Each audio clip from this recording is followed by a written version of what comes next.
Alan, hey, tell me about A Complete Unknown. Okay, so Complete Unknown is based on a book that I wish I had the title to about Bob Dylan.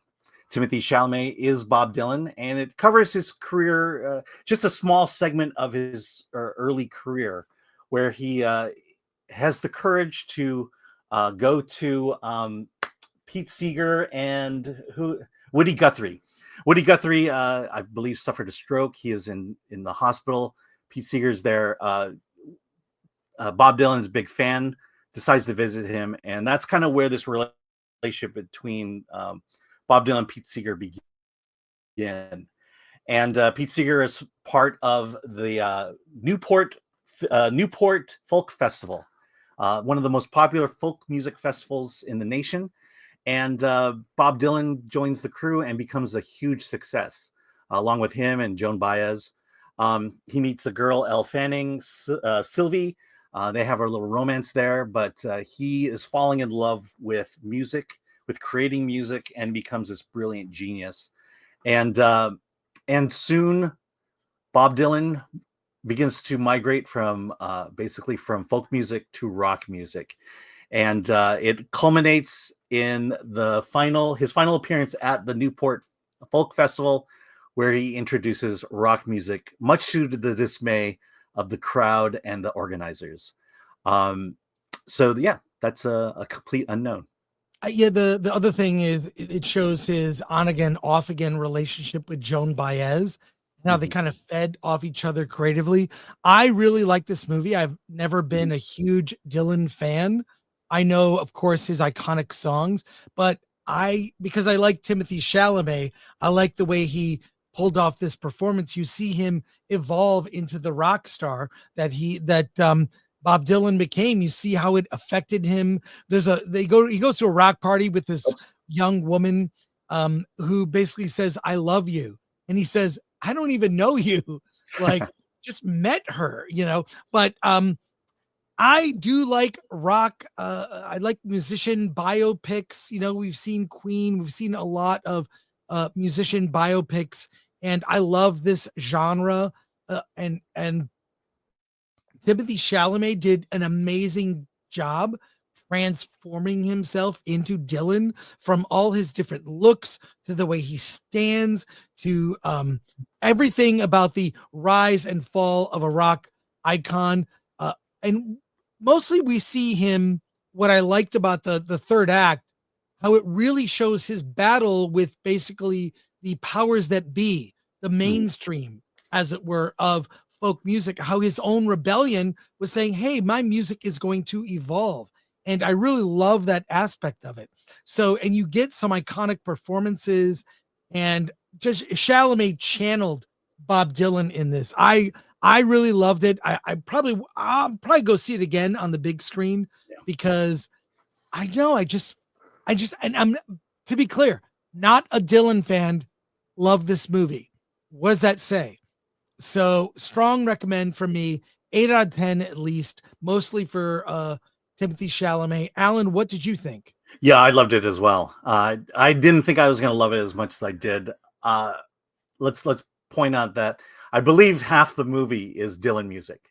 It's Timothy Chalamet. There's a lot of music. There's a lot of singing in this, and it's pretty incredible. And Timothy Chalamet does a really good job becoming Bob really Dylan. Good, because I think the fear is that he's going to get annoying about it, and it's going to become a caricature. And I think he pulled it off. Even the guitar playing is incredible. Whether he's faking it or not, it looks really good. If you go to our if you're a member, there's a Q&A with James Mangold and Elle Fanning and the lady who played Joan Baez, and he talks about Timothy Chalamet. This was scheduled to be shot before the pandemic, and so at that point, Timothy Chalamet was already cast and preparing to become Bob Dylan. And when the pandemic happened, he was able to practice more and more. And I believe it was 5 years later, Timothy Chalamet had practice and the ability to create the character. And what a great performance that 5 years made in this. The other thing people are asking, what does Bob Dylan think?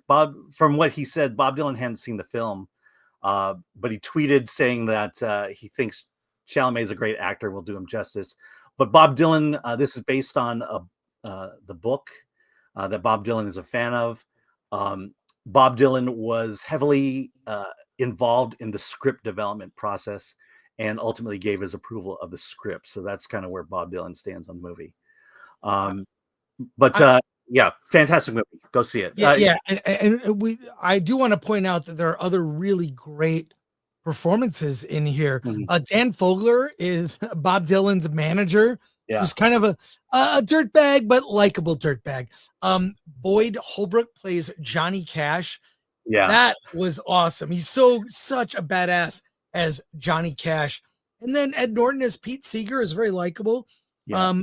And how it shows him juggling the women in his life.